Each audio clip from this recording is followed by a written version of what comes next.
Hi hello வணக்கம். நான் உங்கள் சனம். எப்படி இருக்கீங்க மக்களே? ஃபர்ஸ்ட் ஆஃப் ஆல் மிக்க மிக்க நன்றிகள்.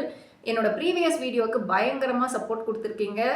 ஹிந்தி இம்போசிஷன் அண்ட் தமிழ்நாட்டில் நடக்கிற ப்ரொட்டஸ்ட் பற்றி நான் வீடியோ போட்டிருந்தேன். என்னோட ஒப்பீனியன் உங்ககிட்ட ஷேர் பண்ணியிருந்தேன். அதுக்கு உங்களுடைய ரெஸ்பான்சஸ் ரொம்ப ரொம்ப பாசிட்டிவாக இருக்குது. நிறைய பேர் நிறைய இன்ட்ரெஸ்டிங் கருத்துக்கள் ஷேர் பண்ணியிருக்கீங்க. உங்கள் கமெண்ட்ஸ் எல்லாம் படித்ததுக்கப்புறம் எனக்கும் நிறைய புது பெர்ஸ்பெக்டிவ்ஸ் கிடச்சிருக்கு. So thank you so much once again. Keep வாட்சிங். அண்ட் இது நான் சொல்லியே ஆகணும், என்னோட வீடியோஸ் உங்களுக்கு பிடிச்சிருந்தால் சப்ஸ்கிரைப் பண்ணுங்க அண்ட் மறக்காம பெல் ஐக்கானை கிளிக் பண்ணுங்க.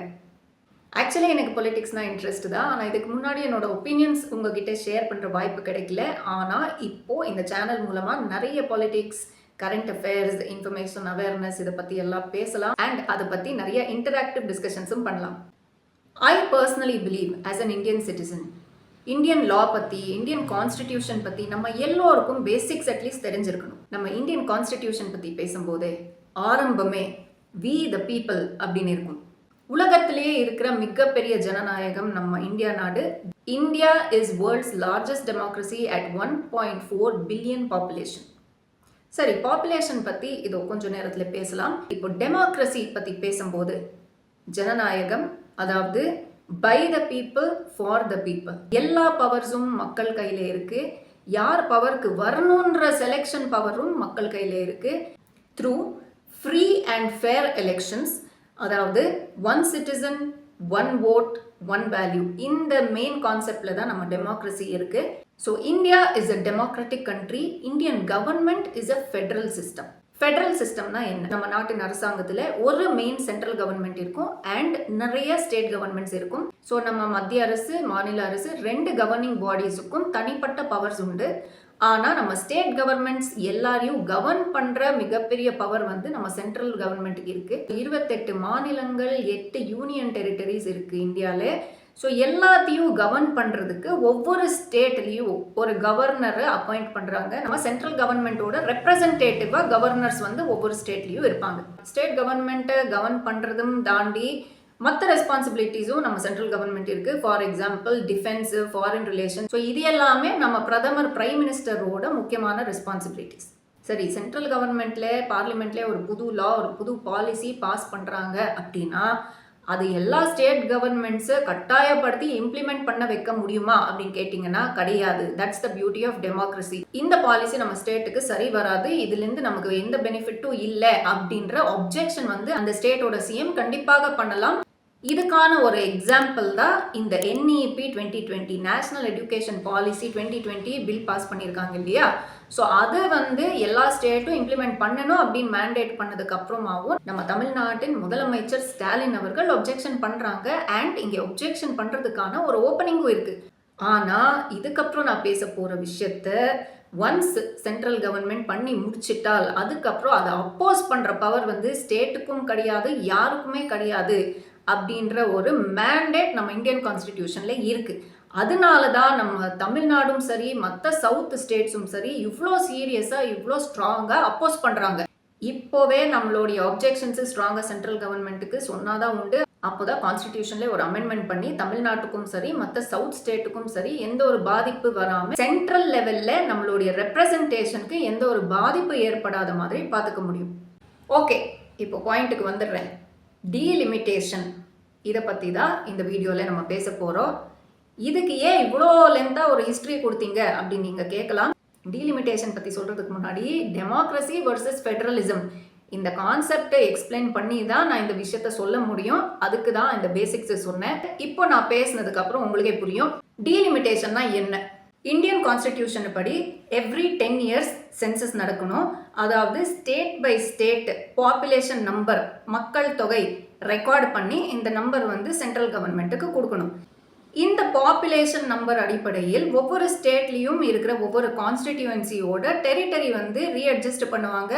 அதுக்கேற்ற மாதிரி MLA சீட்ஸு, MP சீட்ஸும் மாறும்.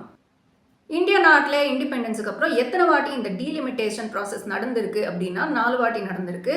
1950s, 60s, 70s, கடைசி வாட்டி பண்ணது 2002. ஆனால் உடனே 1975 நம்ம இந்தியா நாட்டில் எமர்ஜென்சி டிக்ளேர் பண்ணுறாங்க. அப்போ இருந்த பிரதமரான நம்ம இந்திரா காந்திஜி அவர்கள். ஸோ அவங்க முடிவு பண்ணி சொன்னது என்னன்னா, ஆல்ரெடி நம்ம டிசைட் பண்ண 543 எம்பி சீட்ஸ் தான் இன்னொரு 25 வருஷத்துக்கு ஃப்ரீஸ் ஆக போகுது. இன்னொரு 25 இயர்ஸுக்கு எந்த ஒரு மாற்றங்களும் இருக்க போறது இல்ல. பாப்புலேஷன் கண்ட்ரோல்ன்றது மிக முக்கியமா நம்ம பார்த்துக்க வேண்டிய ஒரு விஷயம். ஒவ்வொரு ஸ்டேட்டும் இது சீரியஸா இந்த ரெகுலேஷன் ஃபாலோ பண்ணணும். பாப்புலேஷனை கண்ட்ரோலுக்கு கொண்டு வரணும், எக்கானமியை இன்க்ரீஸ் பண்ணணும் அப்படின்ற ஒரு காமன் கோல் மத்திய அரசு எல்லா ஸ்டேட் கவர்மெண்ட்ஸுக்கும் கொடுக்குறாங்க. ஸோ 1976ல ஃப்ரீஸ் பண்ண டீலிமிட்டேஷன் 25 இயர்ஸ் கழிச்சு 2001ல ஓப்பன் ஆகுது. 2001ல டீலிமிட்டேஷன் டியூவா இருக்கும்போது அப்போ இருந்த பிரதமர் ஆன அடல் பிஹாரி வாஜ்பாய் அவர்கள் என்ன சொல்றாங்கன்னா, இப்போ நம்ம பாப்புலேஷனுக்கு ஏற்றபடி டீலிமிட்டேஷன் பண்ணோம்னா கடந்த 25 வருஷத்துல பாப்புலேஷன் கண்ட்ரோல் பண்ண நம்ம சவுத் இந்தியன் ஸ்டேட்ஸுக்கு அன்ஃபேரா இருக்கும். ஸோ இப்போதைக்கு இந்த டீலிமிட்டேஷன் ப்ராசஸ் பண்றது சரி வராது, இன்னொரு 25 இயர்ஸுக்கு இது தள்ளி வச்சிடலாம் அப்படின்னு சொல்லி மொத்தத்தில் இந்திரா காந்திஜியும் சரி அடல் பிஹாரி வாஜ்பாய்ஜியும் சரி 50 வருஷம் இந்த டீலிமிட்டேஷன் ப்ராசஸை ஃப்ரீஸ் பண்றாங்க.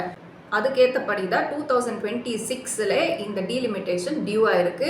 டீலிமிட்டேஷன் தான் 50 வருஷத்துக்கு ஃப்ரீஸ் ஆயிருந்தாலும் சென்சஸ் 10 வருஷத்துக்கு ஒரு வாட்டி நடந்துட்டு தான் இருக்கு. லாஸ்ட் சென்சஸ் எடுத்தது 2011ல. நெக்ஸ்ட் 2021ல எடுக்க வேண்டிய சென்சஸ் போஸ்ட்போன் பண்றாங்க. அதுவும் 2025க்கு 5 வருஷம் தள்ளி வைக்கிறாங்க. ஏன்னா 2021ல கோவிட் பீக்ல நம்ம இருந்தோம். ஸோ இப்போ இந்த வருஷம் சென்சஸும் டியூவா இருக்கு, சென்சஸ் கொடுக்குற அந்த ரிப்போர்ட்டுக்கு ஏற்றபடி பண்ற டீலிமிட்டேஷன் ப்ராசஸும் டியூவா இருக்கு. இப்போ 2026ல டியூவா இருக்கிற இந்த டீலிமிட்டேஷன் ப்ராசஸ் பத்தி தான் நம்ம சவுத் இந்தியன் ஸ்டேட்ஸ் அப்ஜெக்ஷன் பண்றாங்க. எதனால அப்படின்னா, இப்போ கடந்த 50 வருஷத்துல பாப்புலேஷன் கண்ட்ரோல், மக்கள் தொகை கட்டுப்படுத்தி எக்கானமி growth ரொம்ப சக்சஸ்ஃபுல்லா காட்டின சவுத் இந்தியன் ஸ்டேட்ஸ், அதுல Tamil Nadu second largest economy of India. GSDP அப்படின்னு சொல்லுவாங்க, அதாவது கிராஸ் ஸ்டேட் டொமெஸ்டிக் ப்ராடக்ட்ஸ். நம்ம ஸ்டேட்ல மேனுஃபேக்சரிங் பண்ற அத்தனை ப்ராடக்ட்ஸ் அண்ட் சர்வீசஸோட மார்க்கெட் வேல்யூ செகண்ட் லார்ஜஸ்ட்ல இருக்கு. அர்பனைசேஷன்லயும் சரி, எம்ப்ளாய்மெண்ட்லயும் சரி, எஜுகேஷன்லயும் சரி, ஆட்டோமேட்டிவ் அவுட்புட்ஸ், டெக்ஸ்டைல் மேனுஃபேக்சரிங், இந்த மாதிரி பல டெவலப்மெண்ட் டிபார்ட்மெண்ட்ஸ்லயும் சரி, சர்வீசஸ்லயும் சரி முன்னோக்கி போயிட்டு இருக்கிற நம்ம தமிழ்நாட்டுக்கு இந்த டீலிமிட்டேஷன் ப்ராசஸ் பண்ணி தமிழ்நாட்டோட ரெப்ரசன்டேஷன் பார்லிமெண்ட்ல குறைச்சிடாதீங்க, இது ரொம்ப ரொம்ப அநியாயமா இருக்கு, இது எங்களுக்கு நீங்க கொடுக்குற தண்டனையா இருக்கும் அப்படின்னு நம்ம ஸ்டாலின் சார் சொல்றாங்க. அண்ட் கடந்த 50 வருஷத்துல பாப்புலேஷன் growth 15%ல தான் நம்ம தமிழ்நாடு இருக்கு. ஆனால் 25%க்கு மேல நம்ம உத்தரப்பிரதேஷ் இருக்கு.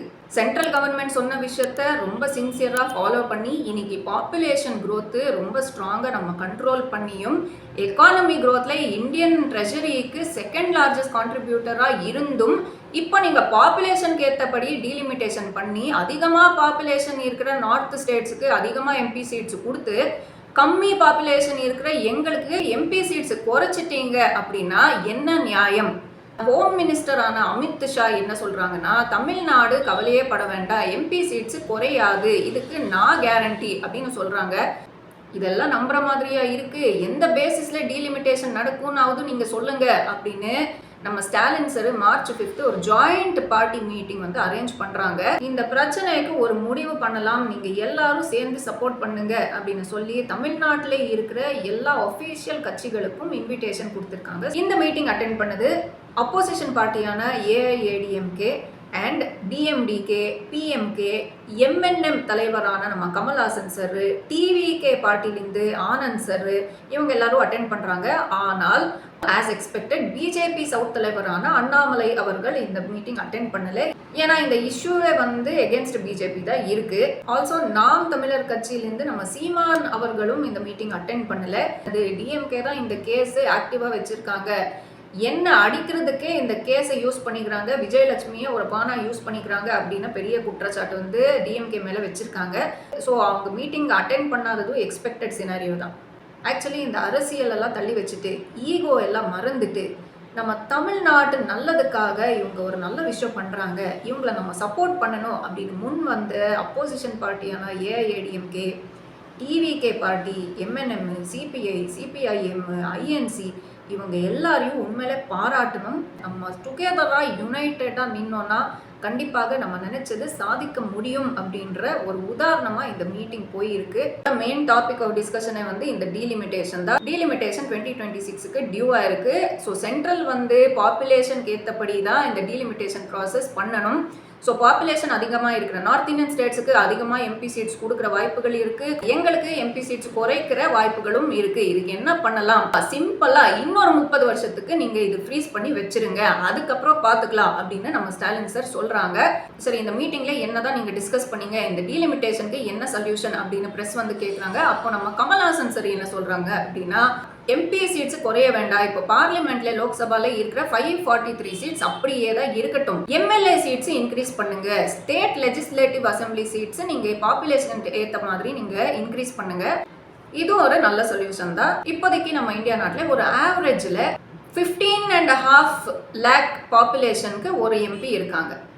அண்ட் ஒரு எம்பி இருக்கிற கான்ஸ்டிடியூவன்சியில் ஒரு 8-9 எம்எல்ஏஸ் இருக்காங்க. இதுதான் கரண்ட் ஆவரேஜ் ஸ்டாட்டிஸ்டிக்ஸ். இந்த எம்எல்ஏ சீட்ஸ் இன்க்ரீஸ் பண்ணீங்கன்னா they can represent more people in their constituency.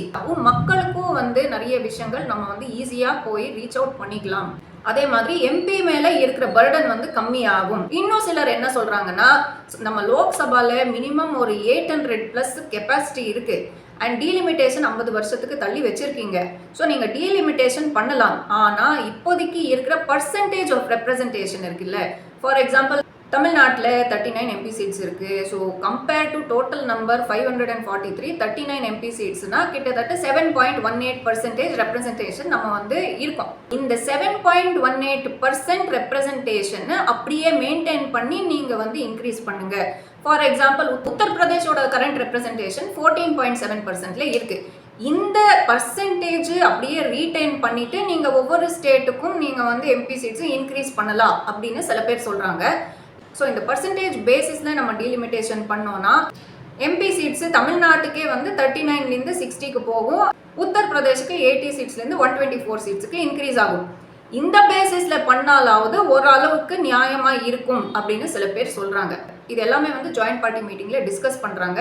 But ஃபைனலாக ஒரு ரெசல்யூஷன் மாதிரி பாஸ் பண்ணுறாங்க. அதில் என்ன சொல்லுதுன்னா, 30 இயர்ஸுக்கு ஒரு எதுவுமே நீங்கள் பண்ண வேண்டாம், அப்படியே தள்ளி வச்சிருங்க. இப்போ என்ன இருக்கோ, எத்தனை எம்பி சீட்ஸ் இருக்கோ அப்படியே தான் இருப்போம்.